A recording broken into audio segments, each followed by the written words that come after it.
দেখো বন্ধুরা, আমি কুমড়ো ফুলের বড়া করছি। খুব সুন্দর লাগে এই ফুলের বড়াটা খেতে, মিষ্টি কুমড়ো ফুলের বড়া। এরপর করব বেগুনি।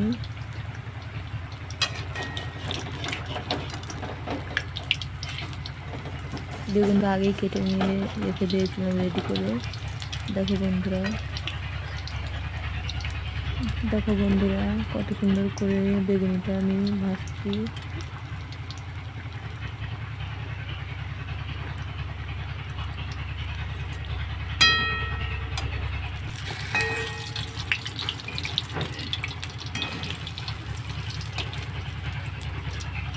কে কি খাবে চলে এসো।